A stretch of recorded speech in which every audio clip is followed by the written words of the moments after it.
Praise lord sister brothers అందరికి praise Lord praise Lord అన్న praise lord sister అందరికి దేవుని పరిశుద్ధ నామానికి స్తోత్రాలు చెల్లిస్తున్నాను. మరి రాజు రక్షకుడు మన కాపరి ఇమానీయులైన దేవునికి మహిమ చెల్లిస్తున్నాను. యేసుక్రీస్తు నామంలో మీ అందరికీ వందనాలు చెల్లిస్తున్నా. మరి రాత్రికాల సమయంలో దేవుడు మరి ఆయన మహిమకరంగా వాడుకున్నటకు మరి మన ద్వారా ఆయన నామానికి మహిమ తెచ్చేవారిగా మనము ఉండాలని దేవునికి ప్రార్థిస్తూ ఈ యొక్క ప్రార్థనను మనము స్టార్ట్ చేసుకుందాం. ప్రార్థన ద్వారా అక్క సుజాత అక్క ప్రైజ్ లార్డ్ అక్క. Praise Lord brother.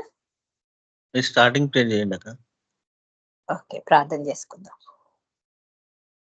మహాఘనుడవు, పరిశుద్ధుడవు, పరిశుద్ధుడవు, పరిశుద్ధుడవు, నిత్య నివాసి, సర్వోన్నత స్థలంలో నివసించిన యేసయ్య, ఈ సాయంత్రకాల సమయం ముందు ప్రభ మీరు ఇచ్చిన ఈ సమయం కొరకు మీకు వందనాలు చెల్లిస్తున్నాం.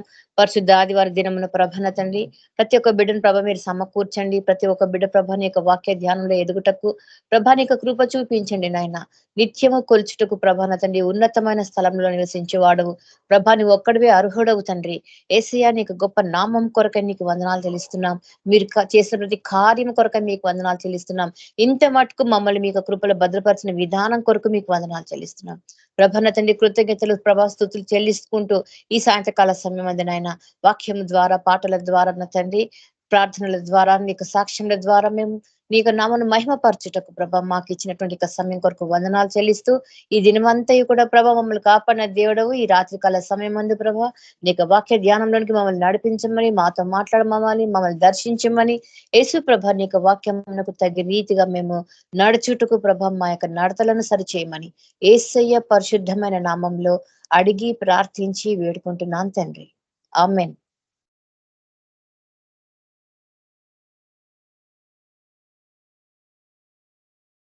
ప్రైజ్ లార్డ్ అక్క. Praise Lord. Praise Lord. Praise Lord Dilip brother. Praise Lord అన్న. మీరు పాట పాడండి దిలీప్ బ్రదర్. సరే అన్న, పాడతాను.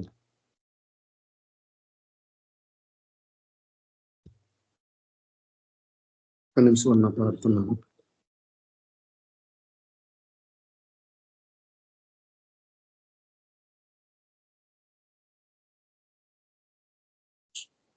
ప్రియా యేసురాజును నే చూచిన చాలు, మహిమాలోని నాయనతో ఉంటే చాలు. ప్రియా యేసురాజును నే చూచిన చాలు, మహిమాలోని నాయనతో ఉంటే చాలు. నిత్యమైన మోక్ష గృహము నందు చేరి, నిత్యమైన మోక్ష గృహము నందు చేరి, భక్తుల గుంపులో హర్షించిన చాలు, భక్తుల గుంపులో హర్షించిన చాలు. ప్రియా యేసురాజును నే చూచిన చాలు, మహిమాలోనే నాయనతో ఉంటే చాలు.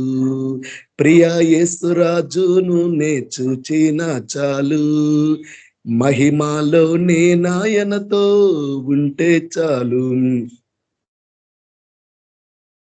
యేసు నీ రక్తమందు కడుగాబడి, వాక్యముచే నిత్యం భద్రపరచబడి. యేసు నీ రక్తమందు కడుగాబడి, వాక్యముచే నిత్యం భద్రపరచబడి. నిష్కలంక పరిశుద్ధులతో పేద నేను, నిష్కలంక పరిశుద్ధులతో పేద నేను, బంగారు వీధులలో తిరిగేదను, బంగారు వీధులలో తిరిగేదను. ప్రియా యేసురాజును నే చూచిన చాలు, మహిమాలోనే నాయనతో ఉంటే చాలు. ప్రియా యేసురాజును నే చూచిన చాలు, మహిమాలోనే నాయనతో ఉంటే చాలు.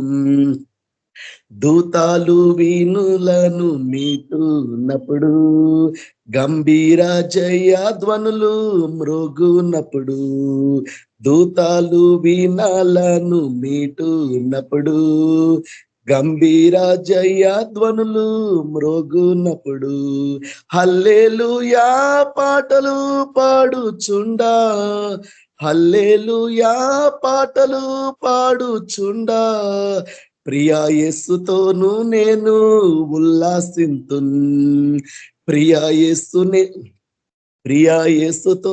నేను ఉల్లాసింతున్, ప్రియా యేసు రాజును నే చూచిన చాలు, మహిమాలోనే నాయనతో ఉంటే చాలు, ప్రియా యేసు రాజును నే చూచిన చాలు, మహిమాలోనే నాయనతో ఉంటే చాలు, ముండ్లా మా కూటంబైన తలను చూచి, స్వర్ణ కిరీటం పెట్టి ఆనందింతున్, ముండ్లా మా కూటంబైన తలను చూచి, స్వర్ణ కిరీటం పెట్టి ఆనందింతున్, కొరడాతో కొట్టబడిన వీపుం చూచి, కొరడాతో కొట్టబడిన వీపుం చూచి, ప్రతి ఒక్క గాయమును ముద్దాడేదన్, ప్రతి ఒక్క గాయమును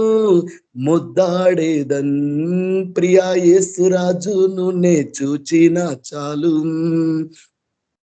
మహిమాలోనే నాయనతో ఉంటే చాలు, ప్రియా యేసు రాజును నే చూచిన చాలు, మహిమాలోనే నాయనతో ఉంటే చాలు, హృదయము స్తుతులతో నింపబడే నా భాగ్య గృహమును స్మరించుచుండే, హృదయము స్తుతులతో నింపబడే నా భాగ్య గృహమును స్మరించుచుంటే, హల్లెలూయా ఆమేన్, హల్లెలూయా, హల్లెలూయా ఆమేన్, హల్లెలూయా, వర్ణింప నా నాలుక చాలాదయ్యం, వర్ణింప నా నాలుక చాలాదయ్యా, ప్రియా యేసు రాజును నే చూచిన చాలు, మహిమలోనే నాయనతో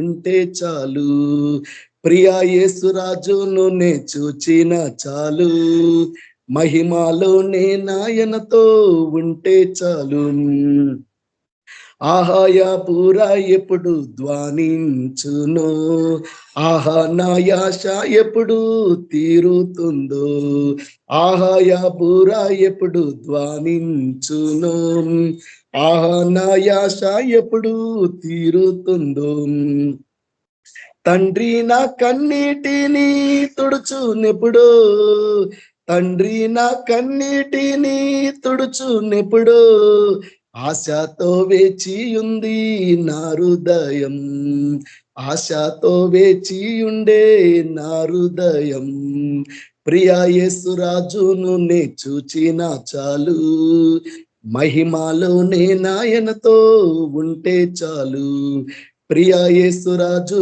నేను చూచిన చాలు, మహిమాలోనే నాయనతో ఉంటే చాలు, నిత్యమైన మోక్ష గృహము నందు చేరి, నిత్యమైన మోక్ష గృహము నందు చేరి, భక్తుల గుంపులో హర్షించిన చాలు, భక్తుల గుంపులో హర్షించిన చాలు, ప్రియా యేసు రాజును నే చూచిన చాలు, మహిమాలోనే నాయనతో ఉంటే చాలు, ప్రియా యేసు రాజును నే చూచిన చాలు, మహిమాలోనే నాయనతో ఉంటే చాలు, మహిమాలోనే నాయనతో ఉంటే చాలు.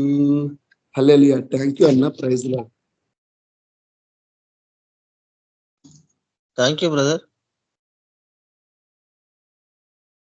అన్న. ప్రైజ్ లార్డ్ అన్న. వందనాలు. ప్రైజ్ లార్డ్ అన్న. ఒక 5 నిమిషాలు నేను స్టార్ట్ చేస్తా.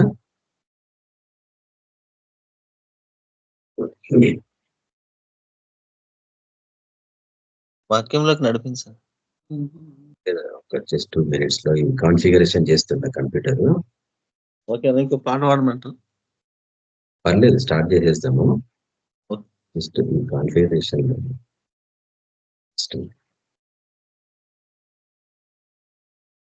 ప్రార్థిస్తాం.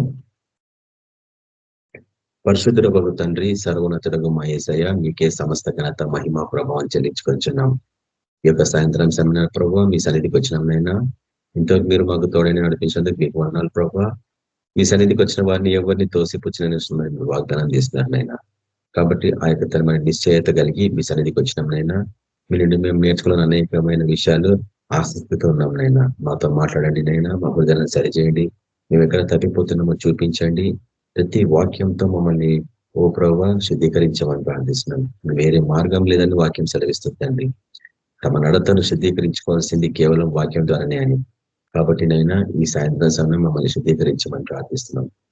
మాలో తండ్రి ఇంకేమైనా ఆయాసమైన కార్యం చూపించండి. వాటిని ఒప్పుకొని మేము విడిచిపెట్టాలా.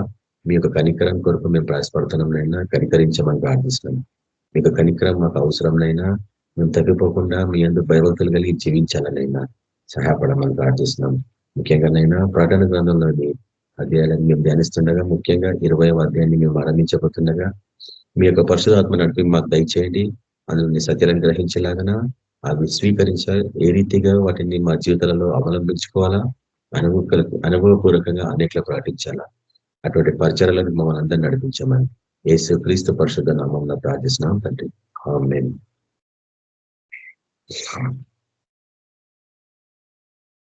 ఈరోజు ఫిబ్రవరి 23వ తారీఖు బాబిలోనియన్ గ్రిగోరియన్ క్యాలెండర్ ప్రకారంగా మనము ప్రకటన గ్రంథంలోని 20వ అధ్యాయాన్ని ధ్యానిస్తున్నాం. పోయిన వారము క్లుప్తంగా మొదటి అధ్యాయం మొదలుకొని 19వ అధ్యాయం ఆల్మోస్ట్ 22వ అధ్యాయం వరకు వాటి యొక్క ఉపోద్ఘాతాన్ని మనం చూస్తా ఉన్నాం. అంటే ఇంట్రొడక్షన్స్. అంటే మొదటి అధ్యాయం నుంచి 22వ అధ్యాయం వరకు రాబో దినాలలో అంటే భవిష్యత్తులో ఏ రీతిగా ఉండబోతున్నాయి అన్న పరిస్థితులను అన్నిటినీ ప్రభు మనకి ముందుగానే ఆ పుస్తకంలో భద్రపరిచి మన కొరకు అనుగ్రహించింది. అవి 2000 సంవత్సరాల క్రితము రాయబడ్డాయి. కానీ చాలా మందికి అవి అర్థం కాలేదు. ఎందుకంటే అవి ముద్రించబడ్డాయి కాబట్టి. కానీ మన కాలానికి అవన్నీ ముద్రలు తీయబడి సిద్ధపరచబడ్డాయి కాబట్టి చివరి తరంలో ఉంటున్న మనము, ఈ చివరి తరం ఉన్న వాళ్ళు తప్ప ఇవి ఎవ్వరూ వీటిని గ్రహించలేరు. అదే రీతిగా మనము దానియేలు గ్రంథాన్ని ధ్యానించినప్పుడు కూడా దానియేలు గ్రంథంలో దానియేలుతో మాట్లాడుతున్న ప్రభు వీటన్నిటిని ముద్రించేసాయి. ఎందుకంటే ఒక కాలానికి సంబంధించిన వాక్యాలు ఇవన్నీ. నీ కొరకు సంబంధించినవి కావు, నీ కాలానికి సంబంధించినవి కావు. కాబట్టి దానియేలుకి ఆసక్తి ఉంది నేర్చుకోవాలని. కానీ నీకు నేర్పిన ఇవి నీ కాలానికి వర్తించవు.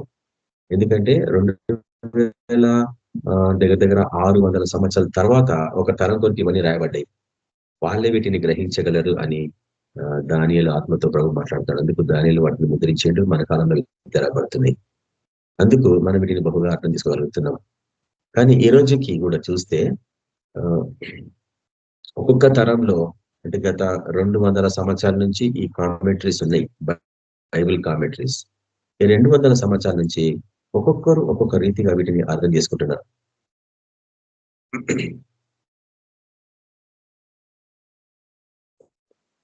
ఒక్కొక్కరు ఒక్కొక్క రీతిగా వీటిని అర్థం చేసుకుంటున్నారు. కాబట్టి మరి ఏ రీతిగా వీటిని నేను స్వీకరించాలా? అయోమయ స్థితి కదా. ఎందుకంటే మనం ఉంటుంది బబులోను కాలం మనం ఇందాకనే జ్ఞాపకం చేయబడ్డాం. కాబట్టి బబులోను కాలంలో ఉంటే ఏం జరుగుతుంది? అదంతా గలిబిలికి సాదృశ్యం. ఎక్కడ చూసినా అయోమయ స్థితి కదా. కాబట్టి ఇటువంటి స్థితిలో ప్రభువు తప్ప ఎవ్వరు కూడా నీకు సమాధానం అనుగ్రహించరు. పరిశుధాత్ముడు తప్ప ఎవరు కూడా వీటిని విశదీకరించారు. మనం చూస్తాము మన ప్రభు కానా అనే గ్రామానికి వివాహానికి ఆహ్వానింపబడ్డప్పుడు ఏం జరిగిందని. నీటిని ద్రాక్షరసంగా మార్చాడు కదా. ఆయన చేసిన మొట్టమొదటి అద్భుత కార్యం అది. కాబట్టి ఆ యొక్క అద్భుత కార్యాన్ని మనం చూస్తున్నాం. నీరు ద్రాక్షరసంగా మారడం అనేది వాటిని కేవలము ప్రకృతి సహజంగా చూస్తే ఎంత గొప్ప అద్భుత కార్యం అనేది చెప్పేసి వెళ్ళిపోతుంటారు. కానీ ఒకవేళ ఆత్మీయ స్థితిలో ఉంటే, ఎందుకంటే పాతవి గతించిన సమస్తం కృతమైన అన్నప్పుడు వాటి ఆత్మీయ స్థితిని మనం ఎట్లా అర్థం చేసుకోగలము? ఎందుకంటే పాతవి ప్రకృతి సహజమైనవి, కానీ సమస్తము కృతమైనవి కాబట్టి ఇవి ఆత్మీయమైన కొత్తవి. కాబట్టి ఆత్మీయమైన వాటిని ఆ చిహ్నాలనే మనం సరిగా అర్థం చేసుకోకపోతే మటుకు మనం ఇంకా ప్రకృతి సహజమైన వాటిని అర్థం చేసుకుంటాం. ఈ రోజు మతపరమైన జీవితంలో జరుగుతున్న బలహీనత ఇది ఒకటే. ఏంటంటే ప్రతిదాన్ని ప్రకృతి సహజంగా చూడడం నేర్చుకుంటున్నారు. దాని వలన ఆత్మీయమైన సత్యాలన్నీ పోగొట్టుకుంటున్నారు. నీళ్లు ద్రాక్షరసంగా మారడం అనేది మనం అర్థం చేసుకుంటాం కదా. ద్రాక్షరసము పరిశుధాత్మక సాదృశ్యము, నీళ్లు దేవుని వాక్యానికి సాదృశ్యము, ఆ వాక్యము ఖడ్గానికి సాదృశ్యము, ఆ ఆత్మ వలన ఖడ్గము అని రాష్ట్ర పత్రికలు మనం చూస్తూ ఉంటాము. నువ్వు చూస్తున్న, నువ్వు చదువుతున్న వాక్యము, నువ్వు ధ్యానిస్తున్న వాక్యంలో పరిశుద్ధాత్మని పాత్ర లేకపోతే ఆ వాక్యం నీ జీవితంలో కార్యం జరగదు. నీళ్ళు ఎప్పుడు ద్రాక్షరసంగా మారవు. అంటే ఆ యొక్క వాక్యంలో ఉన్న సత్యాన్ని, సారాంశాన్ని నువ్వు బయటికి తీసుకొచ్చుకోకపోతే నువ్వు ఇంకా ప్రకృతి సహజంగానే చూస్తూ ఉంటావు. అందుకు ప్రవచనాలన్నీ నిరర్థకమైపోతుంది మన కాలంలో. దేవుని రాకడకు సంబంధించిన సూచనలను అనేకులు గ్రహించలేచుతున్నారు. ఇంకా ఆలస్యం అయిపోతుందిలే, ఇంకేం వస్తాడులే, లోకాతీతంగా జీవిస్తాం, సంపాదించుకుందాం, కొత్త లోకం తట్టు తిరుగుతాం అని మతపరమైన జీవితం అంతా కొట్టుకొని పోతా ఉంది. కానీ మనము ఆత్మీయ ప్రపంచానికి సంబంధించిన వాళ్ళం, మనము పరలోక వాసులము కాబట్టి వీటిని ఆత్మీయ కళలతోనే మనం చూడడానికి ప్రయత్నిస్తూ ఉంటాం. ఎందుకు ఇంతగా నేను వీటిని ఈ విషయాలు నేను మీకు చెప్తున్నానంటే, మనం ఈరోజు చూడబోతున్న ఈ యొక్క 20వ అధ్యాయము దీన్ని విభాగించి మనం చూస్తూ ఉంటాం ఈరోజు. ఇందులో కొన్ని విషయాలు చిహ్నపరంగా చెప్పబడ్డాయి, మరికొన్ని విషయాలు ప్రకృతి సహజంగా చెప్పబడ్డాయి. గత వారంలో మనం చూసినట్లు మొదటి అధ్యాయం నుంచి మనం చూస్తున్నాం. మొదట మన ప్రభువు ఏ రీతి ఉండడం చూసిన అధ్యాయంలో, తర్వాత ఆయన తన ప్రాణాన్ని ఖైదనంగా పెట్టి సంఘాన్ని రక్షించుకున్నాడు. కానీ ఆ సంఘాలు ఏ రీతిగా తయారైనాయి అని మనం చూస్తా ఉన్నాం ఆ 7 సంఘాలకు సంబంధించిన బోధలు.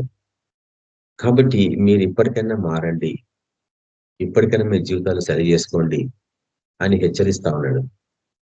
హెచ్చరించిన వాటిని స్వీకరించక మార్పు చెందకపోతే మీ మీదకి ఎటువంటి శోధన లేక కీడు లేక తెగుళ్ళు శ్రమలు రాబోతున్నాయి అని కూడా హెచ్చరించాడు కదా. అవి ఏ రీతిగా ఉంటాయి? ముద్రలు విప్పినప్పుడు ఏం జరగబోతున్నాయి, ముద్రలలో ఏం రాయబడ్డాయి, ముద్రలు విప్పినప్పుడు పుస్తకాలలో ఏమి హెచ్చరికలు రాయబడ్డాయి, తర్వాత బూరలు ఊదినప్పుడు సిద్ధపడడం అంటే ఆ శ్రమలు ఆరంభం అయిపోతున్నాయి అని హెచ్చరించడము, దాని తర్వాత పాత్రలు భూమి మీద పడవేయబడ్డప్పుడు నిజంగానే ఆ యొక్క శ్రమలు ఆరంభించడం, ఇవన్నీ మనం చూసినాం.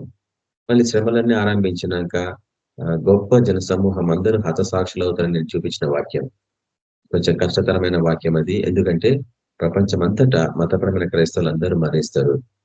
మీరు చూస్తున్న పరిస్థితులను బట్టి గమనిస్తే ఇది ఒకేసారి జరుగుతుందా అంటే కాదు. 2000 సంవత్సరాలు జరుగుతూ ఉంది. హతసాక్షులు 2000 సంవత్సరాల నుంచి జరుగుతున్నారు. వారి సంఖ్య సంపూర్తి అయ్యే సమయానికి మనం ఈ రోజులో ఉంటున్నాం అన్నట్టు. కాబట్టి వీటిని బహు జాగ్రత్తగా పరిశీలించి మనము స్వీకరించి అనేకులకు చూపించాలా. ఎందుకంటే ఈ పుస్తకాలు అనేకులు చూపించలేని స్థితిలో ఉంటున్నారు. ఉదాహరణకి మీరు ఒక 100 పాఠశాలను తీసుకుంటే అందులో ఒకరిద్దరు తప్ప ఎవరు ప్రకటన గ్రంథాన్ని ధ్యానించలేరు, చూపించలేరు. చూపించిన కంప్లీట్ గా చెప్పలేరు, ఏదో ఒక అధ్యాయాన్ని చెప్పేస్తారు అంతేగాని డీటెయిల్ గా చెప్పలేరు. కాబట్టి ఈ లోకానికి శ్రమలు ముందు తీర్పు దేవుని ఇంటి ఆరంభమగుల కాలం వచ్చి ఉన్నదనేసి పేతురు ద్వారా మనం తెలుసుకున్నాం. కాబట్టి ఈ పాత్రలు భూమి మీద పడవేయబడ్డప్పుడు ముందు తీర్పు మతపరమైన జీవితానికే, దాని తర్వాత ఈ లోకస్తులకి నేను చూపించిన వాక్యం. తీర్పు ఫస్ట్ మతపరమైన జీవితానికి, అంటే సగం సత్యం సగం అబద్ధంలో ఉన్న క్రైస్తవ జీవితానికి. కానీ సంపూర్ణంగా ఆయనని వెంబడించేవారు మటుకు ఆ శ్రమలలో ఉండరు అని నేను మీకు చూపించిన. ఎందుకంటే వారు ఆ శ్రమల కాలంలో రెక్కలు కలిగి బహు దూరంగా ఎగిరిపోయినారు అనేసి నేను చూసిన. ఇవన్నీ ఆత్మీయంగా జరుగుతూ ఉంటాయి. నిజంగా ప్రకృతి సహజంగా నువ్వు అరణ్యంలో పోయినది కాదు, నీకు నిజంగా ప్రకృతి సహజంగా రెక్కలు వచ్చినది కాదు. దేవుడు నిన్ను ఆ శ్రమల నుంచి బహు దూరంగా తీసుకుపోయి కొంతకాలం నిన్ను పోషిస్తాడు. దాని తర్వాత నీ కొరకు మరి ఒక పరిచయం ఉంటుంది. అంతవరకు ఆ యొక్క సగం సత్యం సగం అబద్ధంలో ఉన్న మతపరమైన క్రైస్తవులు అందరూ మరణించక తప్పదు. ఎందుకంటే దేవుడు ఆ ఘట సర్పానికి వారి మీద అధికారం ఇచ్చాడు యుద్ధం చేయడానికి వరకు. తర్వాత వారితో యుద్ధం చేసి వాడు వారిని గెలిచడానికి మనం చూస్తాం ప్రకటన 12వ అధ్యాయంలో. దాని తర్వాత గొప్ప జన సమూహం అందరూ మరణించి చివరికి ఆయన సన్నిధికి వస్తారని నేను చూపించిన, ముఖ్యంగా పెళ్లి విందుకు సంబంధించిన బోధ 19వ అధ్యాయంలో. అయితే 12వ అధ్యాయం తర్వాత ఘట సర్పము అంటే సాతానుడు కదా, వాడు ఆకాశంలో ఘట సర్పం లాగా ఎగురుతా ఉన్నాడు. భూమి మీద సర్పం కుయితే గల సర్పం లాగా ఎదుగుతున్నాడు, వాడి పని చేస్తా ఉన్నాడు. సముద్రంలో మటుకు మకరం వలె లేక లెవాయితన్ అంటాం, మకరం వలె వాడు పనిచేస్తున్నాడు. అంటే 3 ఆత్మీయ సామ్రాజ్యాలని వాడు ఆక్రమించుకున్నాడు. ఆకాశ సమూహము వాడి సామ్రాజ్యమే, భూమి మీద వాడి సామ్రాజ్యం అంటే ఈ లోకపు రాజ్యాలని వాడి ఆధీనంలో ఉన్నాయి. తర్వాత సముద్రము అనే ఆత్మీయ ప్రపంచం కూడా వాడు ఆక్రమించుకున్నాడు. కానీ ఈ రాజ్యాలన్నీ ఆత్మీయ ప్రపంచాలు దేవుడు మనకు అధికారం ఇచ్చాడు. ఆదాము పోగొట్టుకున్నారు, మన ప్రభు ఈ లోకాలకు వచ్చి తన ప్రాణాన్ని ప్రధానంగా పెట్టి అవి తిరిగి పొందుకొని మన చేతిలో పెట్టాడు. వాటిని నువ్వు స్వాధీనపరచుకోవాలా, ఎందుకంటే అవి మన కొరకు ఎదురు చూస్తున్నాయి. అవి దుష్టుని చేతిలో పట్టబడ్డాయి. అవి ఎవ్వరు విడిపిస్తారా మమ్మల్ని అని ఎదురు చూస్తున్నాయి. ఎవరి దేవుని కుమారులు వాళ్ళ ప్రత్యక్షత కొరకు అవి ఎంతో కాలంగా ఎదురు చూస్తున్నాయి. కానీ క్రైస్తవ జీవితము వీటిని గ్రహించలేదు. ఎందుకు అంటే సగం సత్యం సగం అబద్ధంలో ఉండి బబులోను లాగా సంపూర్ణంగా తయారైంది. కాబట్టి ఇప్పుడు అది బబులోను మర్మమయమైన వేషలాగా తయారైంది. కాబట్టి అందుకే దేవుడు తీర్పు మొట్టమొదట దేవుని ఇంటికి అన్నాడు. ఎందుకంటే అది బబులోను అదొక వేష, ఒక మతపరమైన జీవితము, ఆడంబరంగా జీవించేది. అనేక మంది నీతి మంతులని అది హింసించి చంపించేది. ఆ రోజు నుంచి ఈ రోజు వరకు కూడా. ఆ రోజు ప్రకృతి సహజంగా చంపిండ్రు, ఈ రోజు మటుకు ద్వేషంతో చంపుతున్నారు అనేసి మన ప్రభు మత్తయి సువార్త 5వ అధ్యాయంలో జ్ఞాపకం చేస్తుంటాడు. ఒక వ్యక్తిని నువ్వు ద్వేషిస్తే నీ హృదయంలో కోపగించుకుంటే అతను అప్పుడే నువ్వు చంపినట్లు అంటాడు. కాబట్టి హత్య చేసినట్లే అంటాడు. ఈ రోజు ప్రపంచమంతటా నరహంతకులు ఎక్కడున్నారంటే మతపరమైన జీవితం బబులోనులో ఉన్నారు. అది గలిబిలి గందరగోళము, ఎక్కడ చూసినా మాది కరెక్ట్ అని కొట్లాడుకుంటూ వ్యక్తిగత గుర్తింపుల కొరకు ప్రయాసపడతా ఉన్నారు. కానీ మనం మటుకు యేసు ప్రభునే గుర్తింపజేస్తున్నాం. అనేకులకు అతని నామాన్నే ప్రసిద్ధి చేస్తూ ఆయన సువార్తని వ్యాపింపజేస్తున్నాం. మన పార్టీ మనం దొరికిన కాడికి అవకాశాన్ని పోగొట్టుకోకుండా అనేకులకు మన ప్రభుని చూపిస్తా ఉన్నాము, సమాధాన పడకుండా ఈ లోకంతో. కాబట్టి ఇటువంటి బాధ్యతని ప్రభు మనకు అనుగ్రహించండు. కాబట్టి మనము వీటిని బహు జాగ్రత్తగా పరిశీలించాలా. తీర్పు దేవుని ఇంటి కారణమైనాక ఏం జరుగుతుంది? అందరూ వస్తారు. ఆ వాక్యాన్ని ఈరోజు మనం తిరిగి చూడబోతున్నాం. గతంలో చూసినాం అనేక పర్యాలు. 20వ అధ్యాయంని విశేషంగా చూడబోతున్నాం. ఎందుకంటే ఇంట్లో బహు ఆశ్చర్యకరమైన వాక్యాలు ఉంటాయి. నేను అనుకుంటా KVPM గ్రూప్ లో ఎప్పుడు కూడా ఇవి పరిచయం చేయబడలేదు. ఈ వాక్యాలు ఈరోజు చూడబోయేది ఫస్ట్ టైమే కావచ్చు. కాబట్టి ఒకవేళ ఎక్కడన్నా అటు ఇటు రెఫరెన్సెస్ ఉండొచ్చు, అక్కడిక్కడ కొంత చెప్పిండొచ్చు, కానీ డీటెయిల్డ్ గా మట్టుకు ఎప్పుడు కూడా నేను చెప్పలేను. అది ఏంటంటే 1000 ఏళ్ల పరిపాలన అనే మొదటి అంశం. కాబట్టి క్లుప్తంగా వీటి ఉపోద్ఘాతాన్ని నేను చూపిస్తున్నాను. 20వ అధ్యాయము మీరు దగ్గర మీరు చూడొచ్చు. ప్రకటన గ్రంథము 20వ అధ్యాయము మొదటి వచనం మొదలుకొని 6 వచనాలు. మొదటి 6 వచనాలు 1000 ఏళ్ల పరిపాలన అన్న అంశం గురించి చెప్పబడింది. అంటే ఈ లోకానికి తీర్పు తీర్చినాక, అందరూ హతసాక్షులైనాక దేవుడు ఈ లోకానికి దిగి వస్తున్నాడు. దిగి వస్తప్పుడు ఎట్లా చేస్తున్నాడు? 3 అంశాలు మనం చూసినాము 19వ అధ్యాయంలో. మొదటిది ఆ యొక్క మర్మమయమైన వేశ్య మహాబబులోనికి శిక్ష. దాని తర్వాత పెళ్లి కుమార్తెతో వివాహము, గొర్రె పిల్లకి పెళ్లి కుమార్తెకు వివాహం తర్వాత ఈ లోకస్తులని శిక్షించడం.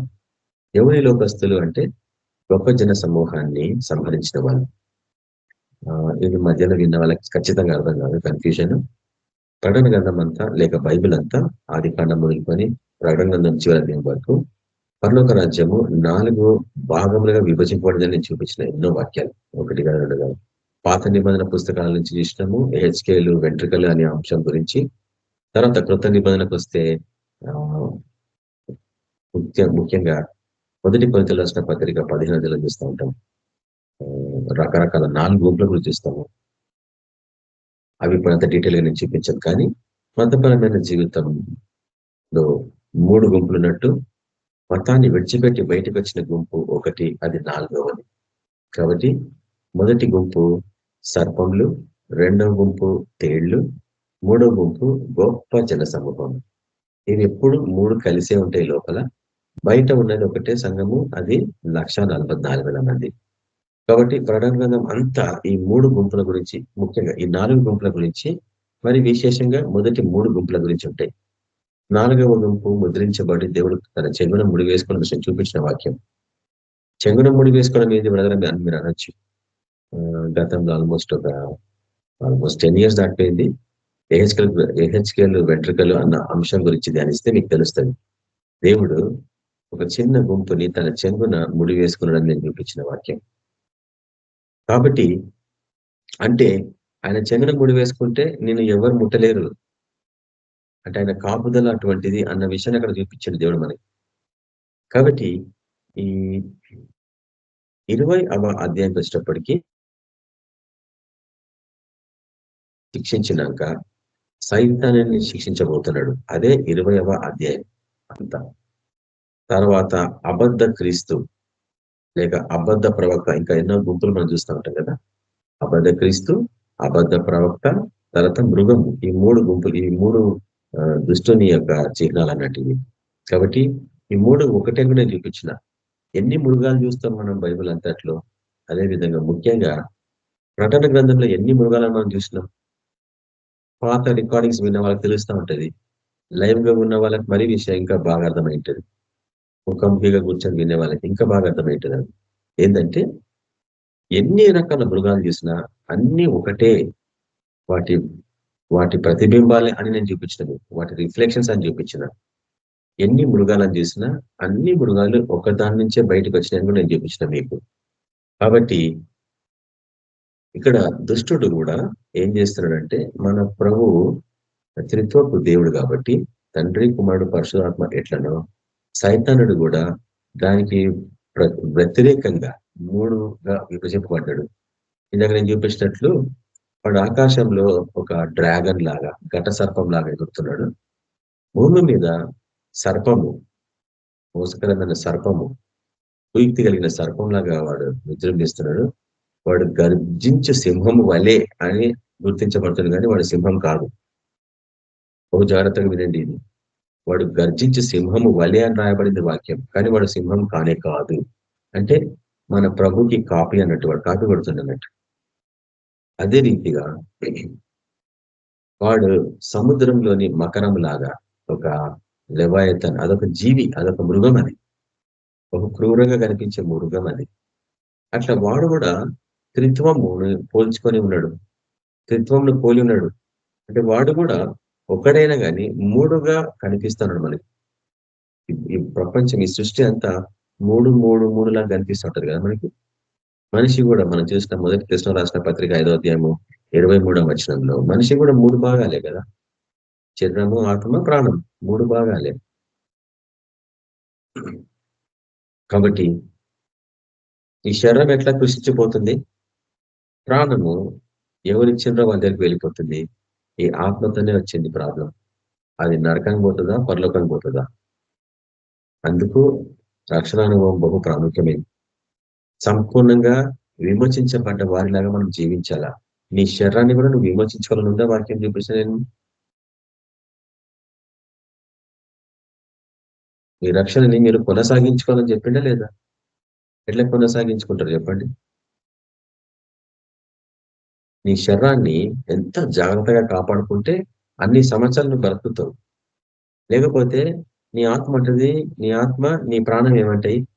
శరీరం కృషించిపోతుంటే దీర్ఘ రోగాలతోని నేను ఎట్లా ఉండగలం ఈ శరీరంలో? ఈ శరీరము దాని ఆయుష్ తగ్గించుకుంటుంది.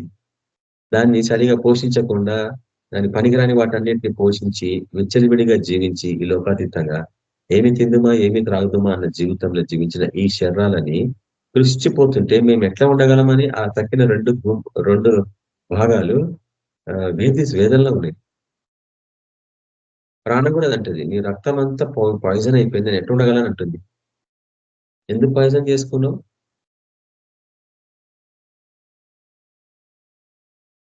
అవసరానికి మించి శరీరాన్ని నువ్వు పోషించుకుంటే ప్రాణం అంటది, నేనే అలసిపోతున్నాను ఈ శరీరాన్ని నడిపించలేక.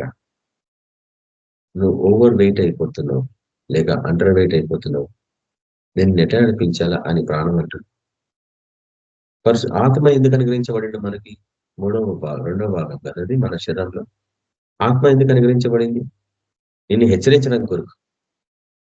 దేవుడు అందుకే మన హృదయాల మీద ముందుగానే ధర్మశాస్త్రం రాసి పెట్టిన ఉంటాడు. అన్యులు కూడా చూడండి, అన్యులు ఎందుకు జాగ్రత్తగా జీవిస్తారు? వాళ్ళకి బైబిల్ వాక్యాలు తెలియవు కదా, అయినా కానీ ఎందుకు జాగ్రత్తగా జీవిస్తారు? వారి హృదయాల మీద దేవుడు ఎప్పుడో రాసి పెట్టిండు. అందుకే ఆత్మ అన్నిటి అర్థం చేసుకుని ప్రయత్నిస్తూ ఉంటుంది. అందుకే నాలుగవ భాగం గురించి మనం ఎప్పుడు మాట్లాడుతుంటాం కదా. నాలుగవది అంటే మొదటి 3 చాలా శ్రమల గుండా పోతా ఉంటాయి, కానీ నాలుగవది వచ్చినప్పుడు ఏం జరుగుతుందంటే నీ మొదటి 3 తన ఆధీనానికి వెళ్ళిపోతాయి అన్నట్టు. అంటే పరిశుద్ధాత్ముడు వచ్చినప్పుడు 4వ కంపార్ట్మెంట్ అది నీ బాడీలో, 4వ భాగం. అందుకే పరిశుద్ధాత్మ అభిషేకం చాలా అవసరం. నీ శరీరాన్ని నువ్వు అదుపులోకి పెట్టుకోలేని స్థితిలో ఉన్నది ఇంతవరకు. నీ ఆత్మని అదుపులోకి పెట్టుకోలేకపోతున్నావు, సమాధాన పడిపోతున్నావు. ఆత్మ అంటది లేచి ప్రార్థన చేయంటే ఇంకొంచెం సేపు పండుకుంటా అంటే, బైబుల్ చదవండి అంటే న్యూస్ పేపర్స్ చదువుతానులే, మొబైల్ ఫోన్లో చదువుకుంటానులే, సమర్థించటం. కాబట్టి ఆత్మ ఎప్పుడు హెచ్చరిస్తుంటది, నీ సొంత ఆత్మ. కానీ దాన్ని నువ్వు తిరస్కరించి నీ శరీర కోరికలని, నీ జీవపు డంబాన్ని ఆశిస్తా ఉన్నావు.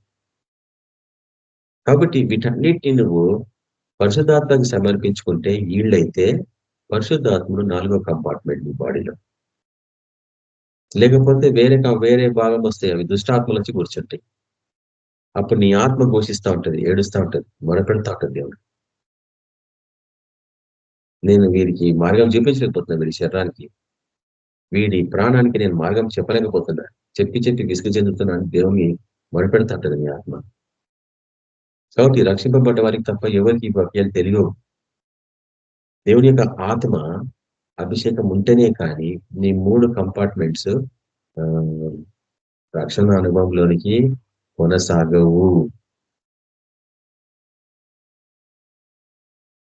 కొంతకాలంకి ఏమైపోతుందంటే నీ ఆత్మ విసుగు చెంది బయటకు వెళ్ళిపోయింది అనుకో, ఇంకా నీ శరీరము కృషించిపోతా ఉంటుంది, నీ ప్రాణము కృషించిపోతా ఉంటుంది. ఆత్మ విడిచిపెట్టడానికి వీలేదు, ఎందుకంటే దేవుని ఆజ్ఞ అది. దేవుడు ఆజ్ఞించిన ఆత్మకి ఏంటంటే, నాకు ఇష్టం లేదు ప్రభువా ఈ శరీరం ఉండడానికి అంటే, లేదు నువ్వు ఉండాల్సిందే, అది బాధ్యత, నీకు అప్పగించబడ్డ బాధ్యత. కాలం ముగించేంత వరకు, టైం వచ్చేంత వరకు నువ్వు ఈ శరీరంలో ఉండాల్సిందే. కానీ ఆత్మ ఏముంటుందంటే నేను ఉండలేకపోతుంది ఈ శరీరంలో, వీళ్ళు చేసే పనులే. కాబట్టి మనం అందుకే సేవా పరిచయంలో ఎందుకు పరిశుద్ధాత్మ గురించి ఎక్కువ ప్రకటిస్తూ ఉంటామంటే, ఇప్పుడు మీకు అర్థమవుతుందా, నీ అంతటా నువ్వేం చెయ్యలేవు. నీ ఆత్మ సిద్ధమే, కానీ నీ శరీరం సిద్ధం లేదు. నీ ఆత్మ ప్రతిసారి నేను నడిపించాలని ఆశపడుతుంది, కానీ నీ శరీరం అడ్డగిస్తుంది. నీ శరీరమే నీ శత్రువు అని ఒకసారి వాక్యం చూపించాను మీకు. The world, the flesh and the devil are the enemies of God అని. అంటే నీ సొంత శరీరమే దేవునికి విరోధి. కాబట్టి ఆ శరీరాన్ని ఎట్లా నువ్వు దేవునికి సమర్పిస్తావు. అందుకే పౌలు తెస్సలోనికీయులకు రాసిన పత్రికలు ఇందాక చూపించినట్లు ఈ మూడింటిని పరిశుద్ధపరిచేవాడు, దాన్ని విమోచించేవాడు యేసు ప్రభువే. కానీ విమోచనని లేక రక్షణ అనుభవాన్ని కొనసాగించుకునే బాధ్యత నీదే. అందుకే నీ మనసులో ఎక్కడ వచ్చిన చోటు, నిర్లక్ష్యమైన చోటు, దాన్ని బంధించాలను. నిర్లక్ష్యత అనే ఆత్మని తరిమి వేసేలా నువ్వు, లేకపోతే నువ్వు ఆయన కొరకు జీవించలేవు. కాబట్టి 20వ అధ్యాయంలోని భాగాలను మనం చూస్తున్నాము. మొదటి 6 వచనాలు 1000 ఏళ్ల పరిపాలనకు సంబంధించిన బోధ. ఇది చాలా కాంట్రవర్సీ బోధ ఈరోజు ప్రపంచాత్మకంగా. చాలా మటుకు కామెంటరీస్ లో కూడా వీటి గురించి ఎక్కువ విశదీకరించలేదు. ఎందుకంటే ఎవరు కూడా చెప్పలేని చెప్తున్నారు ఈ 1000 ఏళ్ల పరిపాలన ఎక్కడిది ఏమని. కానీ నేను చూపిస్తాను మీకు రోజు ప్రపంచమంతటా సంఘాలు ఎట్లా విభజింపబడ్డాయి. ఎందుకంటే బబులోన్ అన్నాను కదా, బబులోన్ అంటే అన్ని గలిబిలి. బబులోనులో 2 గుంపులు ఉంటాయి. ఎవరు చెప్పారు? పారసికులు, మాదీయులు ఒక గుంపు. నెక్స్ట్ గ్రూప్ లో నెక్స్ట్ టైంలో మాదీయులు, కల్దీయులు. మొత్తం 3 గుంపులు అవి. పారసికులు, మాదీయులు, కల్దీయులు 3 గుంపులు అవి. అందుకు అలజడి, అందుకు అయోమయం, గందరగోళం. ఈ 3 గుంపులు కలిస్తే గందరగోళం అన్నట్టు. కాబట్టి ఈరోజు చర్చస్లలో గందరగోళం ఎందుకు ఉంటాయంటే అటువంటి 3 గుంపులు మనకు కనిపిస్తూ ఉంటాయి అన్నట్టు. అయితే ఈ 3 గుంపులు ఈ 1000 ఏళ్ల పరిపాలన అనే మొదటి 6 అంశంలలో ఉన్న వాక్యాన్ని వాళ్ళకి ఇష్టం ఉన్నట్లు వాడుకున్నారు. నేను మీకు ఈ ప్రశ్న ఇస్తాను కొంచెం సేపట్లో. మీరు ఏ గుంపులో గుర్తెరిగి తెలుసుకోగలరా? గతంలో కూడా మన యూట్యూబ్ రికార్డింగ్స్ లో ఉంటాయి. ఎత్తబడే సంఘానికి సంబంధించిన బోధలు, ర్యాప్చర్ అంటాం కదా ఇంగ్లీష్ లో. ర్యాప్చర్ సంబంధించిన రికార్డింగ్స్ నేను చూపించిన, అందులో కొన్ని బొమ్మలతో పాటు కూడా చూపించిన, పిక్చర్స్ తో పాటు వీడియో. 3 రకాల ర్యాప్చర్స్ గురించి థియాలజీ క్లాసెస్లలో చెప్తుంటే నేను ఒకరోజు స్టూడెంట్ గా ఉన్నప్పుడు నేను నేర్చుకున్నాను. మాస్టర్ ఆఫ్ డివినిటీ అని ఒక కోర్స్ చేసిన నేను. 4 సంవత్సరాల కోర్స్ అది, పీజీ ప్రోగ్రామ్. నాకు 3 పీజీ డిగ్రీలు ఉన్నాయి. ఒకటి సరిపోదా బ్రదర్ అని నేను అనొచ్చు. ఆశ కలిగిన వాడు, నేర్చుకోవాలన్న తపన కలిగిన వాడు. మాస్టర్ ఆఫ్ సోషల్ వర్క్ చేసిన, దాని తర్వాత మాస్టర్ ఆఫ్ డివినిటీ చేసిన, దాని తర్వాత మాస్టర్ ఆఫ్ బిజినెస్ అడ్మినిస్ట్రేషన్ చేసిన. మాస్టర్ ఆఫ్ సోషల్ వర్క్ అంటే సంఘ సేవ ఎట్లా చేయాలా అంటే ఈలోకతమైన సేవ. తర్వాత మాస్టర్ ఆఫ్ డివినిటీ అంటే దైవికమైన సేవ ఎట్లా చేయాలా. దాని తర్వాత MBA master of business administration, ఈ లోకంలో బిజినెస్ ఎట్లా చేయాలని నేర్చుకోవాలి. అట్లా ఈ 3 కోర్సెస్ నేను చేసిన PG, triple PG, first class triple PG అని నేను పరిచయం చేసుకుంటా ఎవరికైనా స్టేజ్ మీద ఉన్నప్పుడు. I'm first class triple post graduate అని పరిచయం చేసుకొని first PhD in Osmania university in social work department అని చెప్పుకుంటా. ఎందుకు చెప్పుకుంటా బ్రదర్ అంటే ప్రోత్సహించడం కొరికే చెప్తాను. ఏ యోగ్యత లేని వాడిని అవన్నీ సంపాదించుకున్నానంటే నా సొంత శక్తితోనే కాదు, కేవలం ప్రభు వల్ల కలిగింది అని. ఎందుకు నన్ను అటువంటి కోర్సెస్ కి నడిపించండు అంటే ఈరోజు యవనస్తులను ప్రోత్సహించడానికి కొరకు. ఉన్నక్కడికి చాలా నువ్వు డిగ్రీతోనే సెటిల్ అయిపోతావు లైఫ్, లేదంటే 10th కి క్లోజ్ అయిపోతుంది నీ లైఫ్, లేదంటే ఇంటర్మీడియట్ కి కష్టపడుస్తాడు. నువ్వు డిగ్రీతో సరిపించుకుంటే నువ్వు ఎక్కువ సంపాదించుకోలేవు, నీ కుటుంబాలను సరిగా పోషించుకోలేవు. కొన్నిసార్లు బాధ అనిపిస్తుంది కదా, పిల్లలకి సరిగా ఆహారం పెట్టలేని స్థితులు ఉంటే నువ్వు ఎందుకు అంటే నువ్వు సరిగా చదువుకోలేదు, అవకాశం ఇవ్వలేదు, దేవుడు ఇచ్చిండు. చదువుకోక మనమంతా స్పాయిల్ చేసుకుంటున్నాం మన కెరియర్స్ ని. అందుకు ఆర్థికంగా మీరు ముందుకు పోలేని స్థితిలో ఉంటున్నారు. ఎక్కడ ఇచ్చిన గొంగలు అక్కడే ఉన్నట్లు అప్పులో పాలాలు జీవిస్తున్నాం మనం. అట్లుండద్దు కదా. ఎందుకంటే అప్పు చేయవాడు అప్పించి వానికి బానిస అనేది వాక్యం. ఎంతకాలం బానిసత్వపు జీవితం జీవిస్తాం మనం? వాళ్ళకి బయటికి రావాలంటే మీరు కష్టపడాలా, కష్టించి ఫలించి అభివృద్ధి పొందమన్నారు కాబట్టి మనం అట్లా కష్టించడం నేర్చుకోవాలా. నువ్వు కష్టపడి సంపాదించుకున్న దాన్ని కాపాడుకోవాలా కూడా. ఎగరేయద్దు గాలిలోకి. ఈరోజు క్రైస్తవ జీవితంలో చూస్తున్న బలైతే డబ్బంతా ఎగరేస్తారు గాలిలో. అంటే అనవసరంగా ఖర్చు పెట్టేస్తూ ఉంటారు. సరే, 20వ అధ్యాయము మొదటి 6 వచనాలలో 1000 ఏళ్ల పరిపాలనకు సంబంధించిన విషయాలను అందిస్తున్నాము. 1000 ఏళ్ళు ఏంది 1000 ఏళ్ళు అనేది నేను చూపిస్తాను. తర్వాత 7వ వచనం నుంచి మొదలుకొని 10 వచనాలు, 7వ వచనం మొదలుకొని 10 వచనాలలో సాతానుని ఓడించడం, దేవుడు సాతానుని ఎట్లా ఓడించాడు అన్న విషయాన్ని అక్కడ రాయబడింది. కాబట్టి బాగా అర్థం చేసుకోండి. ముందు ఆయన ఏ రీతిగా ఉన్నాడు, ఆయన సార్వభౌమత్వము, ఆయన దైవత్వాన్ని మనకు చూపిస్తున్నాడు మొదటి అధ్యాయాలన్నీ. 2వ అధ్యాయంకి వచ్చినప్పటికీ సంఘం ఎట్లా ఉంది మొదట్లో, దాని తర్వాత 3వ అధ్యాయంకి వచ్చినప్పటికీ సంఘం ఎట్లా చెడిపోయిందని చూపిస్తుంది. దాని తర్వాత మీరు మార్పు చెందకపోతే మీకు శిక్ష తప్పదు అంటున్నాడు. ఆ శిక్ష ఎట్లా ఉండబోతుందని చూపించిండు. దాని తర్వాత శిక్ష ఆరంభమయ్యే టైంకి 12వ అధ్యాయంలో ఒక చిన్న గుంపుని తన చెంగున ముడి వేసుకొని సీల్ చేసుకొని కాపాడుకుంటున్నాడు. సీల్ బయట ఉన్న వాళ్ళు అంటే ఓడ బయట ఉన్న వాళ్ళందరికీ శిక్ష తప్పదన్నట్టు గొప్ప జన సమూహం అందరూ ఆ యొక్క ఘట సర్పపు నోట్ల నుంచి వచ్చే ప్రవాహ జలానికి కొట్టుకొని పోయినట్టు మనకి ఇస్తా ఉన్నాం. వాళ్ళందరూ కొట్టుకొని పోతున్నారు ఈ లోకంలో. దాని తర్వాత ఆ ముంగము ఈ స్త్రీ గురించి ఎదురు చూస్తుంది. 1,44,000 మంది అనే గుంపది నిష్కలంకంగా పరిశుద్ధంగా మచ్చ ముడత లేని స్త్రీ అన్నట్టు కన్యక. ఆమెను కొట్టలేని స్థితిలో ఉన్నవాడు, కానీ ఆమె అంటే వాడికి కోపం. బాగా అర్థం చేసుకోండి. మీరు 1,44,000 మంది గుంపులో ఉంటే ఈ లోకం అంతా నేను ద్వేషిస్తుంది. నిన్ను మెచ్చుకున్నదంటే అందులో ఏదో మోసం ఉన్నట్టే. కాబట్టి నన్ను ఎవడు మెచ్చుకోడు నాకు తెలుసు. ఎవడన్నా మెచ్చుకోవాలని నేను ఆశించాను. ఎందుకంటే నేను ఎన్నుకున్న మార్గం ఇది. ఇది ఇరుకు మార్గం, బహు ఇరుకు మార్గం.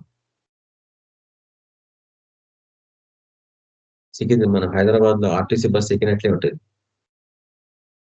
ఫుట్పాత్ నుంచి అది ఫుడ్ బోర్డింగ్ నుంచి లోపల పోయేంత వరకు ఇరుకు మార్గంలానే ఉంటుంది అన్న. ఇప్పుడు మెట్రో ట్రైన్ ఎక్కితే కూడా అట్టనే ఉంది, ఇరుకు మార్గంలాగానే ఉంది. అంత రష్ ఉంది అన్నట్టు. ఇంకా రైల్వే స్టేషన్ పోతే మరి అన్యాయంగా ఉంటుంది. అన్ని ఇరుకు మార్గాలే. ప్రకృతి సహజంగానే ఇరుకు మార్గాలకి మనుషులు కష్టపడుతున్నారు. కానీ ఆత్మీయ జీవితంలో ఇరుకు మార్గం.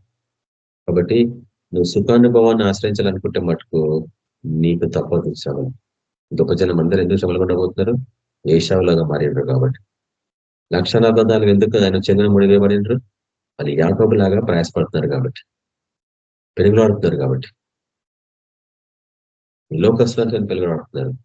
మామ దగ్గర మనుషులతోని శత్రువులతో పెరుగులాడుతున్నారు. ఆత్మీయ జీవితంలో పెరుగులాడుతున్నారు. దేవునితోనే పెరుగులాడిన వాడు అంటేనే కదా ఇశ్రాయేల్ అంటే అర్థం. కాబట్టి సైతాన్ని ఒడిగించినాకనే మనం ఇది చూస్తున్నాము. 11వ వచనం నుంచి 11వ వచనం మొదలుకొని చివరి వరకు, అంటే 15వ వచనం వరకు, 11 మొదలుకొని 15వ వచనం వరకు క్రొత్త ఆకాశము క్రొత్త భూమి అనే అంశం గురించి మనం చూడబోతున్నాం. ఇది కూడా కొంచెం కష్టమే అర్థం చేసుకోవడం. కాబట్టి మొదటిదిగా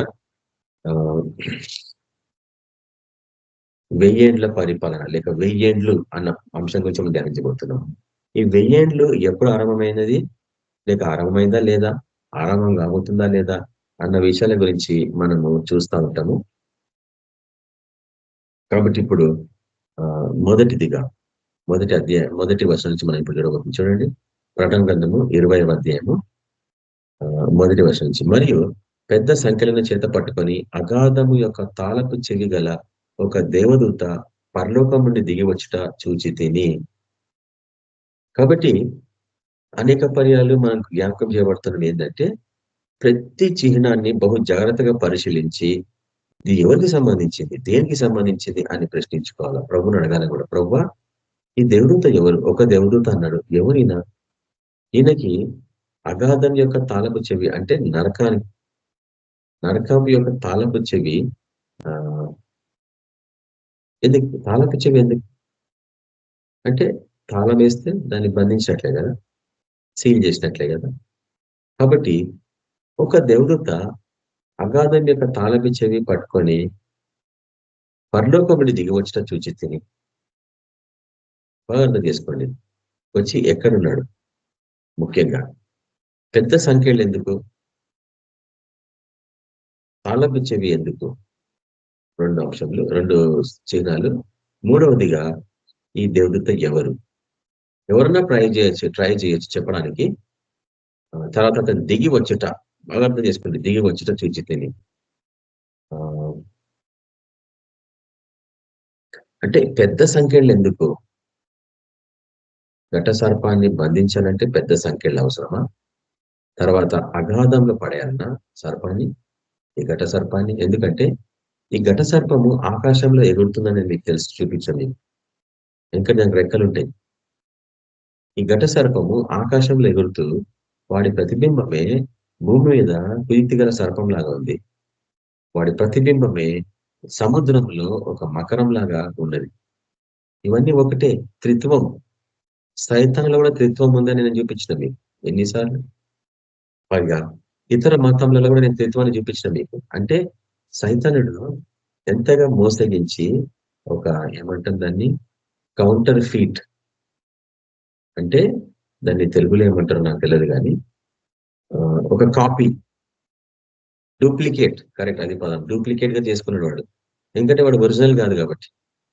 తండ్రి కుమార పరిశుధాత్మ ఒరిజినల్ ట్రినిటీ, దాని డూప్లికేట్ ట్రినిటీనే, డూప్లికేట్ త్రిత్వమే ఇవి మూడు అన్నట్టు. ఘట సర్పము, కుయుక్తి గల సర్పము, భూమి మీద కుయుక్తి గల సర్పము, సముద్రంలోని మకరము.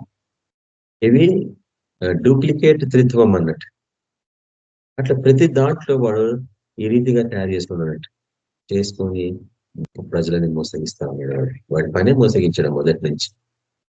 ఫస్ట్ మోసము పరలోకంలో జరిగింది, దూతలను మోసగించి 3వ వంతు దూతల క్రింద పడిపోలాగన వాళ్ళని మోసగించాడు. దాని తర్వాత ఆదం అవ్వలను మోసగించినట్టు మనం చూస్తాం. ఆ రోజు నుంచి ఈ రోజు వరకు వాడు మనుషుని మోసంతోనే చంపుతా ఉన్నాడు వాడు.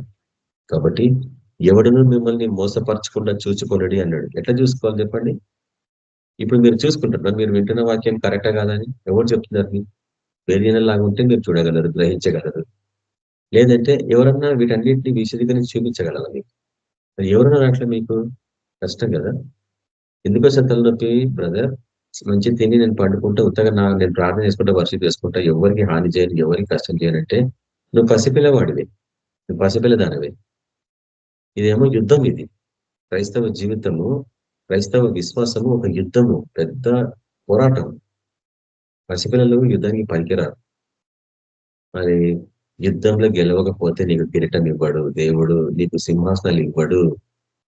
నువ్వు ఆకాశంలో సింహాసనం వేసుకుంటావా, నీకు ఇస్తాడు. లేక భూమి మీద సామ్రాజ్యం సింహాసనం ఇస్తాడా, తీసుకుంటావా? లేక సముద్రం మీద, సముద్ర జలముల మీద నీకు సింహాసనం పొందుకుంటావా? లేక ఇంకా రకరకాల ఆత్మీయ ప్రపంచంలోనే సామ్రాజ్యాలు ఉన్నాయి, కళ్ళకు కనిపించనివి. అక్కడెక్కడ నువ్వు ఆధిక్యత పొందుకుంటావా, అధికారం పొందుకుంటావా?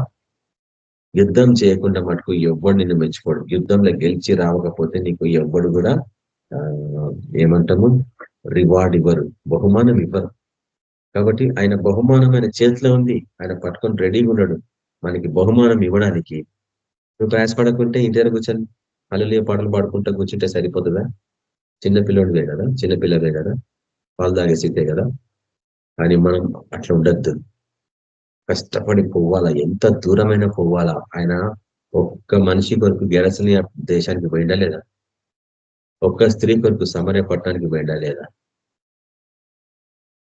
జక్కయ్య కొరకు ఆయన రాత్రి ఎదురు చూస్తుండా లేదా? ఒక నతానియల్ని గుర్తించిండా లేదా? అంతే. ఏస్తో సేవ పరిచయం ఎట్లుంది? ఒక్కడి కొరకు మనం ఎంత దూరం పోతా ఉంటాం. అది మనం నేర్చుకున్నాం ప్రభు నుంచి. లాజరు ఒక్కడి కొరకు వాపసు వచ్చాడు కదా, చనిపోయిన ఆత్మలో ఆయన గ్రహించిండు లాజరు చనిపోయిన. ఈ అనుభవం మీకు రావాలా? మనకు తెలిసిన వాటిలలో ఎవరన్నా చనిపోబోతున్నారంటే నీకు ఆత్మలో ఆ కలవరం స్టార్ట్ అవుతుంది 1 day బిఫోర్. నీకు తెలిసిపోతా ఉంటుంది, నువ్వు నిద్రపోలేవు, రాత్రి ఉలికి పడి చేస్తూ ఉంటావు. అంటే దేవుడిని హెచ్చరిస్తుండు, వాళ్ళ గురించి ప్రార్థించి వాళ్ళ ఆత్మ నశించుకోకుండా, వారి ఆత్మ దుష్టుడు లాక్కోకుండా మీరు కష్టపడాలి. ఎందుకంటే మోషే శరీరం గురించి లూసిఫర్ పోరాడిండు కదా మిఖాయిల్తో. సరే, ఇప్పుడు ఒక క్లూ చేసిన మీకు నేను మొదటి వచనంలో, మరియు పెద్ద సంఖ్యలో చేత పట్టుకొని అగాధం యొక్క తాళపు చెవి గల ఒక దేవదూత పరలోకం నుండి దిగొచ్చుట చూచి తిని. ఇప్పుడు ఈ దేవదూత ఎవరో గ్రహించుకోండి. అంటే సాతానుని బంధించి వాడిని ఆ యొక్క అగాధంలో పడవేసేవాడు ఎవరు? సృష్టిలో మొట్టమొదటిసారి లూసిఫర్ని పడగొట్టిన వాడు మిఖాయిల్ పరలోకం నుంచి. తర్వాత మోషే శరీరం కొరకు పెనుగులాడుతుంటే అక్కడికి మిఖాయిల్ వచ్చిన నేను చూసిన వాక్యం. కానీ అక్కడ మటుకు మిఖాయిల్కి కూడా అవకాశం లేకపోయింది. అప్పుడు దేవుడు సరాసరి మోషే శరీరాన్ని తీసుకుపోయి ఒక ఎవరికి తెలియని ప్రాంతంలో నాటేసి నిలిచి నేను ఆ యొక్క యూదుల పుస్తకాలలో చదివాను. ఇంకటి బైబిల్ లేదు. ఎందుకు? ఆయన ఎవరు? ఈవెన్ మిఖాయిల్ చంపనికి వస్తాడు మోషేని యూదుల పుస్తకాల ప్రకారంగా. అది మీరు నమ్మాలని తీసుకోవాలని నేను చెప్తున్న వాక్యం కాదు, నేను చదివిన చెప్తున్న చరిత్రలో. వారి పుస్తకంలో రాయబడేది, బైబిల్లో మటుకు అది లేదు, ఎందుకంటే బైబిల్ అని రాయలేదు కాబట్టి. అయితే ఎంతో మంది మోషేని చంపడానికి ప్రయత్నించిన మోషే దగ్గరికి పోలేకపోతున్నారు. ఎందుకు అంటే మోషే ఆ యొక్క సీనాయి పర్వతం మీద నుంచి క్రిందికి దిగొచ్చినాక ఆయన ముఖము సూర్యుని వల్లే ప్రకాశించుండేను అని చూస్తున్నాం మనం. అంటే ఆయన బహు పవర్ఫుల్ గా ఆయన తయారైండు. అక్కడ 40 దినాలు ఉపవాస ప్రార్థన చేసిండు ఆయన. దాని తర్వాత మళ్ళా 40 దినాలు ఉపవాస ప్రార్థన చేసిండు. అంటే మొత్తం 80 దినాల ఉపవాస ప్రార్థన, దినాలు రాత్రులు ఉపవాస ప్రార్థన చేసినాక 10 ఆజ్ఞలు తీసుకొని వచ్చిండు ఆయన. 80 దినాలు 80 రాత్రులు ఉపవాసం ఉండి ఆయన దేవుని మహిమలోనే కడుగు పెట్టిండు. అందుకు ఆయన ముఖం చూడలేకపోయిండు యెహోషువ గాని కింద మనుషులు గాని. అటువంటి శరీరాన్ని మృత్యువు కూడా తాకలేకపోయింది, చంపలేకపోయిందని నేను ఆ జూయిష్ పుస్తకాలలో చదివిన. వాళ్ళ బాబిలోనియన్ తాల్ముడ్ అనే బుక్ ఉంటుంది వాళ్ళ జీవ గ్రంథం, మత గ్రంథం. అందులో అక్కడ రాయబడని నేను చూస్తా ఉన్నాను. మిక్కాయలు కూడా చంపలేకపోయాడు. ఎవ్వరు ఆయనని చంపడానికి రాలేకపోతుంటే మళ్ళీ దేవుడు మోషే నీ కాలం ముగించాలా, యాశ్వ కాలం ఆరంభం కావాలంటే మళ్ళీ ఎట్లా ముగించాలా? దేవుడే సరాసరి వచ్చి అతన్ని తీసుకొని పోయిండు, చంపేసిండు అని వాళ్ళ పుస్తకాలను రాసిండు. ఆయన వాళ్ళ శవాన్ని కనిపించకుండా ఎక్కడో దాచిపెట్టిండు. ఈ రోజు వరకు కూడా ఎవరికి తెలియదని వాక్యం అది మట్టుకుంది బైబిల్లో. కాబట్టి దాని తర్వాత దానియేలు గ్రంథాలు మనం చూసినాము. దానియేలు ప్రార్థించి ఆరంభించిన 21వ దినం ఆయన ఉపవాస ప్రార్థన ముగించిండు. 21వ దినం. అందుకే చాలా మంది 21 డే ఫాస్టింగ్ అని, 40 days ఫాస్టింగ్ అని స్టార్ట్ చేస్తారు. ఇప్పుడు మార్చ్ 5వ తారీఖు స్టార్ట్ అవుతుంది 40 దినాల ఉపవాస ప్రార్థనలు. మార్చ్ 5వ తారీఖు నుంచి పోతే మళ్ళా అది దగ్గర ఏప్రిల్ 18th వరకు పోతుంది. 18th గుడ్ ఫ్రైడే పడుతుంది బహుశా. ఏప్రిల్ 30th ఈస్టర్ పడుతుంది. కాబట్టి సరే బహు త్వరగా వచ్చేస్తున్నాయి పండుగలన్నీ. మంచి అవకాశం కదా సువార్త ప్రకటించడానికి కొరకు ఇవన్నీ విషయాలు. కాబట్టి ఇక్కడ మిఖాయేలు దూత అక్కడ దానియేలు సాయంగా వస్తున్నాడు. దానియేలు దగ్గరికి గాబ్రియెల్ దూత బయలుదేరాడు. దానియేలు తను మాట్లాడుతున్నాడు, నువ్వు ఉపవాస ప్రార్థన ఆరంభించిన మొదటి దినంలోనే నేను బయలుదేరినా, కానీ నాకు 21 days పట్టింది దగ్గర రావడానికి. చెప్పండి, పరలోకం నుంచి భూమి మీదకి రావాలంటే 21 days పడుతుంది అన్నట. ఆకాశ సమూహములు అతన్ని అడ్డగించినాయి, ఘట సర్పము అతన్ని అడ్డగించినాయి, అపవాది అతన్ని అడ్డగించినాయి. అప్పుడు మిఖాయేలు దూత వచ్చి సహాయపడిండట 21 days కి. అంటే మిఖాయేలు దూత కూడా రావాలంటే కొట్లాడుతున్నాడు అంటే కదా ఆకాశ సమూహంలో యుద్ధాలు. ఒకసారి కళ్ళు మూసుకొని చూడండి, మీ హృదయాలు కనిపిస్తాయి. ఎంత భయంకరమైన యుద్ధం అది. ప్రతి ఒక్కరికి అటువంటి ఆత్మీయతలు విప్పబడితే ఎంత బాగుంటుందని నేను ప్రార్థిస్తాను దేవునికి. ఇవన్నీ మీరు చూడాలి. గెహాజీ లాంటి వాడు చూసిండు దేవుని సైన్యాన్ని, దేవదూతలు ఖడ్గాలు పట్టుకొని వచ్చారు శత్రువుల మీదకి. ఆ సైన్యాన్ని చూసి గెహాజీ భయపడిపోయాడు. అంతా చూసిన వాడు కూడా ఎందుకు తప్పు చేసిన విషయం ఈరోజు కూడా అర్థం చేసుకుంటాను, ప్రయత్నిస్తాను. ప్రభువా, అటువంటి ఆత్మీయమైన నేత్రాలు కలిగిన గెహాజీ పరలోకపు సైన్యం దిగొచ్చి శత్రువుని ఓడగించడానికి సిద్ధంగా ఉంటే అటువంటి చూసి కూడా ఎందుకు శరీర వ్యామోహానికి బానిసైపోయాడు ప్రభువా? ఇదే కదా మతపరమైన జీవితం. గతంలో జరిగిన దర్శనాలు, కళలు అన్ని మర్చిపోతారు. గతంలో చెప్పిన సాక్ష్యాలు మర్చిపోతారు. గతంలో దేవుడు చేసిన అద్భుతాలు అన్ని మర్చిపోతారు. ఎప్పటికీ యథావిధిగా ఉంటాను. నేను ఒక సీక్రెట్ చెప్తా. ఆయన చేసిన ఉపకారంలో దేని మరొకము అన్న వాక్యాన్ని ఎందుకు మర్చిపోతారంటే, మతి మార్పు జీవి మనిషి. నువ్వు మర్చిపోకుండా అంటే నోట్బుక్ రాసుకోవాలా, చిన్న చిన్న కార్డ్స్ మీద రాసుకోవాలా, జేబులో పెట్టుకోవాలా.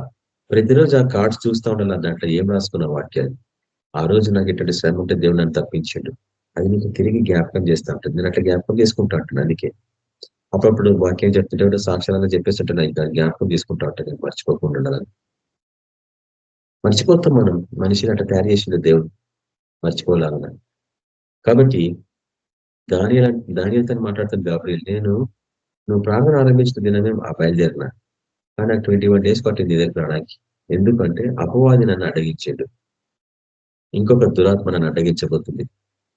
అంటే ప్రతి దేశానికి ఒక ప్రధాని దురాత్మ ఉన్నది. అట్లా వీళ్ళందరూ నన్ను అడ్డగించి ప్రయత్నిస్తారు. ముఖ్యంగా బబులోను యొక్క ప్రధాని,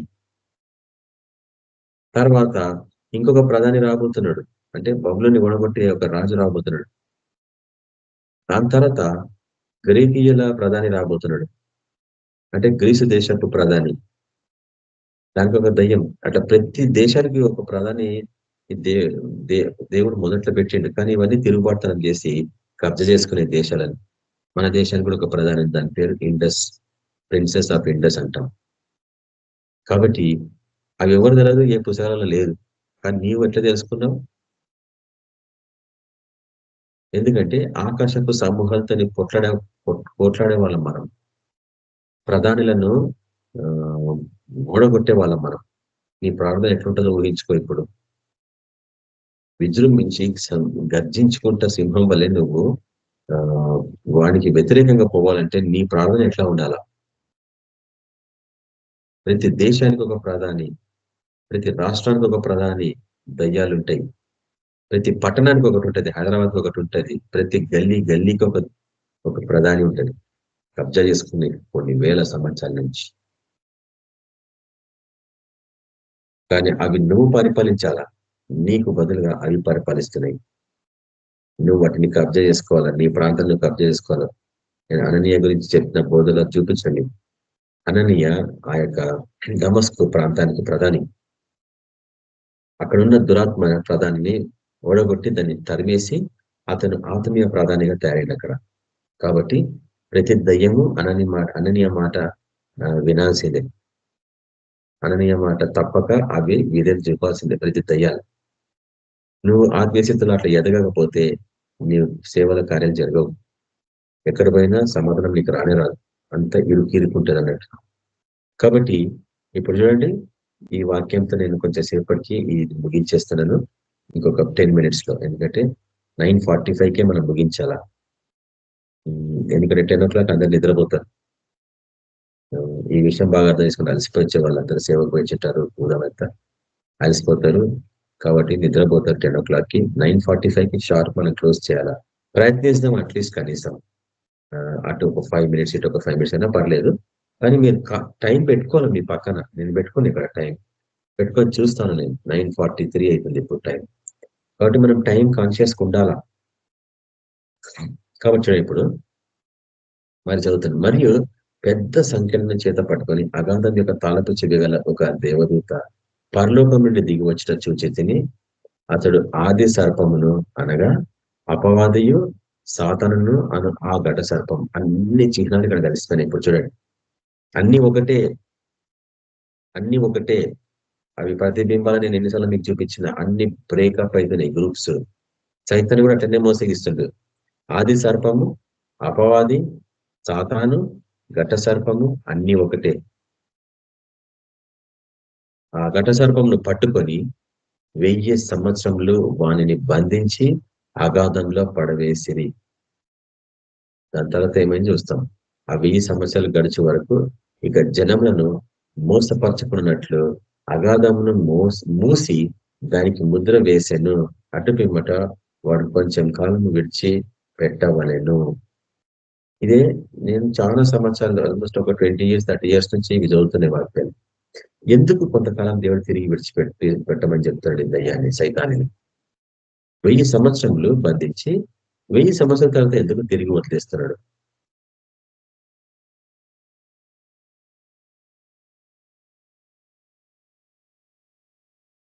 ఆశ్చర్యం కదా. కాబట్టి ఇప్పుడు నేను ఇక్కడికి వచ్చేసేపు గ్యాప్ ఇచ్చి ఈ 1000 సంవత్సరాలు ఎప్పుడు ఆరంభమైనాయి అని ఎవరన్నా మీకు ప్రశ్న వేస్తే, ఇది ఆరంభమైందా లేక భవిష్యత్తులో ఆరంభం కాబోతుందా ఎవరన్నా చెప్పగలరా? ఈ యొక్క అంశం మీదనే చర్చ్ 3 గుంపులుగా విభజింపబడింది ఈరోజు. 1000 అంటే సహస్రాబ్దపు రాజ్యం అని అంటాం తెలుగులో. సహస్రం అంటే 1000 అన్నట్టు. కాబట్టి సహస్రాబ్దపు అంటే 1000 ఏండ్ల పరిపాలన. కాబట్టి ఇంగ్లీష్ లో మిలేనియం అంటాం. మిలేనియం అంటే 1000 సంవత్సరములు. కానీ మీకు తెలుసు దేవుని దృష్టిలో ఒక దినం ఎంతనో.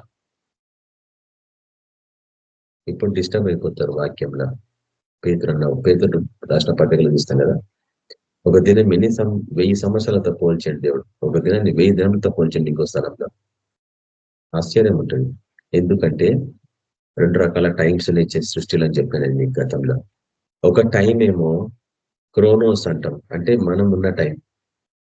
గోడ మీద గడియారం చేస్తే దాన్ని క్రోనోస్ టైం అంటాం, ఈ లోకాతీతమైన టైం. ఈ లోకంలో పుట్టిన ప్రతి ఒక్కడు క్రోనోస్ టైంలో చిక్కబడ్డాడు. ఆ టైం ప్రకారంగా వాడి శరీరము కొనసాగుతూ ఉంటుంది. టైం అయిపోతే శరీరం కూడా టైం అయిపోతుంది. కానీ పరలోకపు టైం లేక పరిశుద్ధాత్ముని యొక్క టైం పేరే కైరోస్ టైం అంటాం. కైరోస్ టైము కొన్ని యుగాలు. నువ్వు పుట్టక ముందు కొన్ని వేల సంవత్సరాల నుంచి ఉన్నావు పరలోకంలో. ఈ లోకానికి నేను పంపించిన దేవుడు శరీరంలో, తల్లి గర్భంలో. నువ్వు పుట్టినది మొదలుకొని కైరోస్ నుంచి క్రోనోస్ లోకి వచ్చేస్తున్నావు.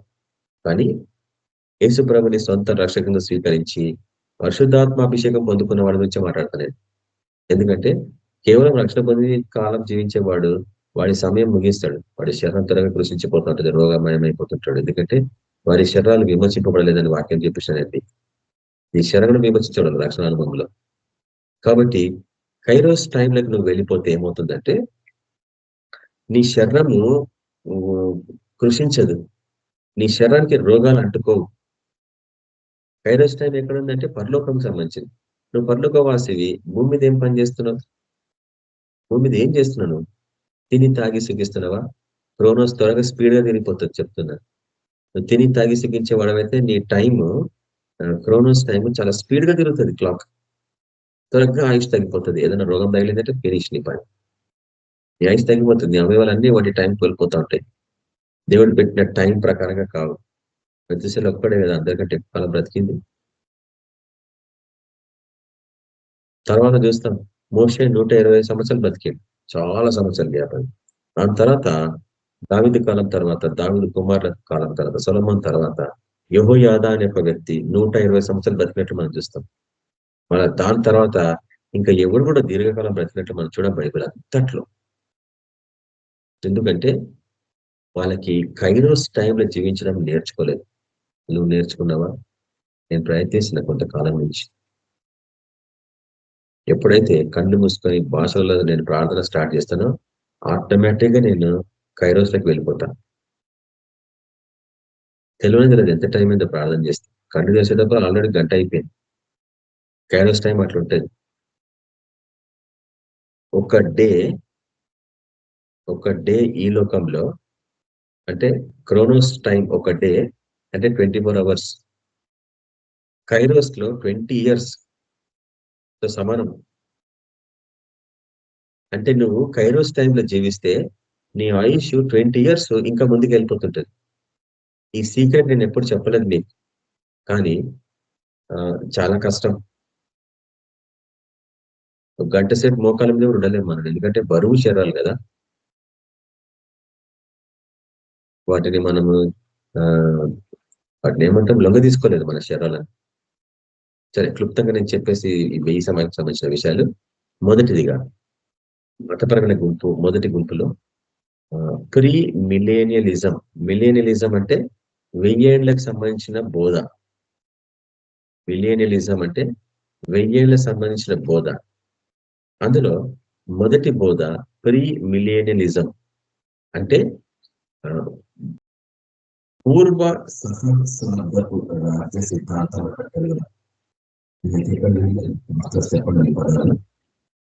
పూర్వ సహస్రాబ్దపు రాజ్య సిద్ధాంతం అంటే ఈ మిలియన పరిపాలన ఎప్పుడో జరిగిందా, దానికి ముందు ఎప్పుడన్నా జరిగిందా అంటే మన కాలానికి ముందు జరిగిందా.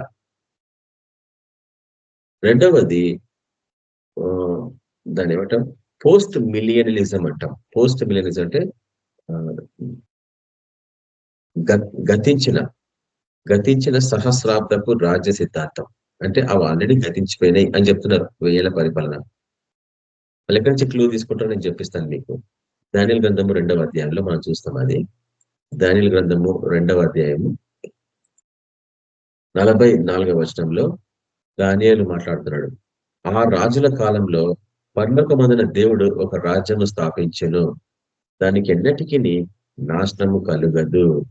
ఆ రాజ్యము దాని పొందిన వారికి గాక మరి ఎవరికీ చెందదు.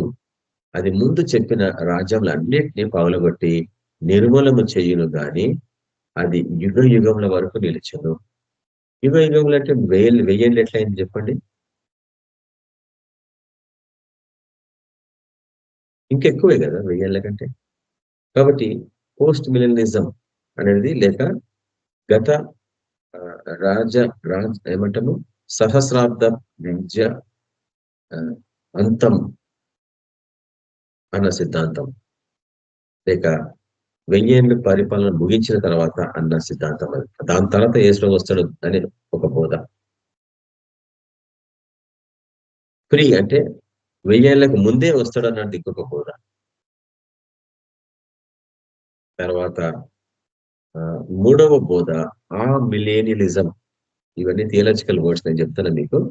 ఆ మిలేనియలిజం అంటే సహస్రాబ్దం లేదనే సిద్ధాంతం. ఇప్పుడు చూడండి, ఒకటేమో 1000 ఏళ్ళకు ముందు ప్రభు తిరిగి వస్తాడు, ఒకటి 1000 ఏళ్ళ తర్వాత తిరిగి వస్తాడు, ఒకటిది 1000 ఏళ్ళు అనేదే లేదు అన్న బోధ. కాబట్టి ఈ 3 బోధలలో నువ్వు ఏదో ఒక బోధ, సరే నీకు తెలియదు ఇంతకాలం ఈ బోధలు, కానీ ఇటువంటి ఎన్నో ఉన్నాయి బైబిల్లో. యూట్యూబ్ రికార్డింగ్స్ లో మనం ఒకటి చూపించినాము, pre rapture, pre ట్రిబ్ rapture, post ట్రిబ్ rapture, during ట్రిబ్ rapture, mid ట్రిబ్ rapture అని చెప్పాను. During mid ట్రిబ్ rapture. Pre ట్రిబ్ rapture అంటే శ్రమలకు ముందే సంఘం ఎత్తబడుతుంది అన్న బోధ. అదొక గుంపు, క్రైస్తవ గుంపు. వచ్చేవరం నేను మీకు చూపిస్తాను ఎటువంటి సంఘాలు ఏ బోధన స్వీకరించాయో. నేను అవన్నీ రాసుకున్నా ఆల్రెడీ. ఉదాహరణ, బ్యాప్టిస్ట్ సంఘము ఏ పరిపాలనని నమ్ముతుంది. దాని తర్వాత కరిస్మాటిక్ అంటే ఈ బ్రదరిన్ సంఘాలు, లేక కొంత పెంతకోస్తల్ టైపు, కృపావరలు, స్వస్థతలు, అద్భుతాలు, ఇటువంటి సంఘాలు ఎటువంటి పరిపాలనని నమ్ముతుంది, ఎటువంటి బోధన నమ్ముతుంది 1000 ఏళ్ల పరిపాలనకు సంబంధించిన బోధనలో. అట్లా ఆ ప్రపంచాత్మకంగా ఉన్న సంఘాలు ఎట్లా 3గా విభజింపబడాయో నేను స్ట్రైట్ అవే డైరెక్ట్గా వచ్చేస్తాను ఇంకా ఓపెన్ గా వచ్చే వారం నుంచి. ఎందుకంటే ఇది ముగిస్తుంది కాబట్టి బోధ. సరే, ఒకవేళ నువ్వు ఆ సంఘాలలో ఉంటే మీ సంఘస్థుల బోధన ఏదో మీకు తెలిసిపోతుంది. మరి ఎంత మటుకు నిజము అనేది పరిశీలించే బాధ్యత నీదే కదా. గుడ్డిగా ఎవరు చెప్పారు అనేసి వినేసి వెళ్ళిపోవడం కాదు క్రైస్తవ జీవితం. కాబట్టి ప్రీ ట్రిబ్ అంటే శ్రమలకు ముందు సంఘం ఎత్తబడుతుంది అనేది ఒక గుంపు బోధ ప్రపంచంలో సంఘాలు. రెండవది 3.5 సంవత్సరాల తర్వాత, అంటే 7 ఏళ్ల శ్రమలు ఉంటే 3.5 సంవత్సరాల శ్రమల తర్వాత, అంటే శ్రమల మధ్యలో కాలంలో సంఘం ఎత్తబడుతుంది అన్న ఒక బోధ. మూడవది శ్రమలు ముగిసినాక ఎత్తబడుతుంది అనే బోధ. ఇప్పుడు చెప్పండి, మీరు ఏ బోధన నమ్ముతారు? గుడ్డిగా నమ్ముతున్నారా? మీరు శ్రమలకు ముందే ఎత్తబడతారని నమ్ముతున్నారా? ప్రభువా ఎత్తబడే సంఘానికి నన్ను సిద్ధపరచు ప్రభు అని ప్రార్థన చేస్తున్నారా? పరిశీలించుకోండి, నేను చెప్పడం కాదు. ఈ 3 గుంపులు ఉంటే ప్రభువా ఏది కరెక్ట్ అన్నది అనేసి ఎప్పుడన్నా ప్రార్థన చేసిన మాట తెలియకుండా ఎట్లా ప్రార్థన చేస్తాం? అసలు నీకు తెలియదు కదా ఇవన్నీ బోధలు. ఏమని ప్రార్థిస్తాం? అందుకు మన ప్రార్థనలో విజయం ఉండదు, అసలు మన ప్రార్థనలో టేస్ట్ ఉండదు. ఎందుకంటే ఇవేవి తెలియకుండా ప్రార్థిస్తున్నాం మనం. మీరు తెలియదని ఆరాధిస్తారమ్మా, మేము తెలిసిందని ఆరాధిస్తామంటుంది ఏసులో సమరయ స్త్రీలో. అది మనకు వర్తించదైన వాక్యం. అట్లనే 1000 ఏళ్లకు సంబంధించిన బోధలో ప్రీ అంటే 1000 ఏళ్లకు ముందే యేసు దిగొస్తాడు, పోస్ట్ అంటే 1000 ఏళ్ల తర్వాత యేసు దిగొస్తాడు. మూడో గుంపు అసలు 1000 ఏళ్ళు అనేదే లేదు అని చెప్పే గుంపు. కాబట్టి ఏ గుంపుకు సంబంధించిన వాడు నువ్వు ఈ దినం, ఏ గుంపుకు సంబంధించిన దానం నువ్వు అనేది ఈరోజు గ్రహించడం నేర్చుకోవాలా. పరిశీలించండి, ప్రభుని అడగండి, వాక్యాలు ధ్యానించండి సీరియస్ గా. చిహ్నాలను బట్టి గుర్తించవచ్చు, ఆ వాక్యాలలో ఉండే చిహ్నాలు, సూచనల్ని బట్టి గ్రహించండి. వచ్చేవారు నేను మరి కొన్ని విషయాలు మీకు వీటిని బయలుపరుస్తాను. 20వ అధ్యాయం కొంచెం డిఫికల్ట్ అధ్యాయం, ఎందుకంటే ముగింపు దశలో మరి నువ్వు పిహెచ్డి చేసిన లెవెల్కి వెళ్ళిపోతున్నట్టు. డిగ్రీ అయిపోయి పీజీ అయిపోయి పిహెచ్డి చేస్తే అంటే ఎట్లుంటది? టఫ్ ఉంటుంది అన్నట్టు. మరి అటువంటి టఫ్ పరిస్థితుల కొరకు నువ్వు సిద్ధపడాలా. ఎంతకాలం కేజీ క్లాస్లోనే కూర్చుండిపోతావు లైఫ్ అంతా. ప్రార్థిస్తాం, కళ్ళు మూసుకోండి. పరిశుద్ధుల వగు దేవ, సర్వోన్నతుడగు తండ్రి, మీ కృతజ్ఞతలు అర్పించుకుంటున్నాం ప్రభా. ప్రకటన గ్రంథం 20వ అధ్యాయంలో మీరు చూపిస్తున్నారు నాయన అనేకమైన విషయాలు, వెయ్యేళ్ల పాలనకు సంబంధించిన విషయాలు నాయన. ఈ 1000 ఏళ్ళు దేనికి సంబంధించింది అనేది మేము అర్థం చేసుకునే ప్రయత్నిస్తాం. మీరు 1000 ఏళ్ళకు ముందు వస్తారా, 1000 ఏళ్ళ తర్వాత వస్తారా, 1000 ఏళ్ళ మధ్యలో వస్తారా, లేక 1000 అనేది లేదా? కానీ బైబిల్ బట్టి మేము చూస్తున్నాం 20వ అధ్యాయంలో మొదటి వర్షంలో 1000 ఏళ్ళు ఉన్నాయనేసి. మరి దేనికి సంబంధించినవి ప్రభావ? వీటి గురించి సత్యాలు మాకు బయలుపరచమని ప్రార్థిస్తున్నాం. మీ కాళ్ళ దగ్గర మేము కూర్చున్న మీ దినం మాతో మాట్లాడండి, వీటిని మాకు చూపించండి. ఓ ప్రభావ, మీ యొక్క వాక్యము బహు విలువగలది మా జీవితంలో. ఎందుకంటే అది మాకు జీవాన్ని ఇస్తుంది, అది మా ఎముకలకు సత్తువని ఇస్తుంది, అది మా శరీరాలకి స్వస్థతని ఇస్తుంది. అవును ప్రభువా, మమ్మల్ని శుద్ధీకరించి పరిశుద్ధపరిచే వాక్యం. వీటన్నిటిని మేము గ్రహించలాగా మా యొక్క ఆత్మీయ నేతలను దీపమని ప్రార్థిస్తున్నాం. వింటున్న వారందరి జీవితాల్లో ప్రభావ ఆ యొక్క కైరోస్ మూమెంట్స్ ని ప్రభావ ఆరంభిస్తున్నాం. ప్రభావ స్వీకరించే వాడికి అది దొరుకుతుంది నాయన. క్రోనోస్ లో ఉన్నవాడు చిక్కబడుతున్నాడు, ఆయుష్ తగ్గిపోతుంది ప్రభావ. కానీ మేము క్రోనోస్ నుంచి బయటకు వచ్చేస్తున్నాం. ఈ దినం కైరోస్ టైంలోకి వెళ్ళిపోతున్నాం ప్రభావ. అప్పుడే ఇవి నేను చూడగలను. ఆకాశవాసిలైతేనే అక్కడికి పోతేనే కింద ఏం జరుగుతుంది నేను చూడగలను. యోహాను భక్తుని మీరు పైకి పిలుచుకున్నారు ప్రభావ దేవుడితో ద్వారా. ఇక్కడికి వచ్చిరా, ఇక్కడికి ఎక్కిరా, కింద ఏం జరగబోతుందో చూపిస్తారా, మహాబబులకి ఏం జరగబోతుందో చూపిస్తారా అని మీరు తీసుకెళ్ళినారు ప్రభావ పరలోకానికి. మేము కూడా అట్లా పైకి పోయి ఇవన్నీ చూసి నేర్చుకొని వచ్చి క్రిందికి వచ్చి అనేకలకు చూపించాలి, అనేకలకు వీటిని ప్రకటించాలా.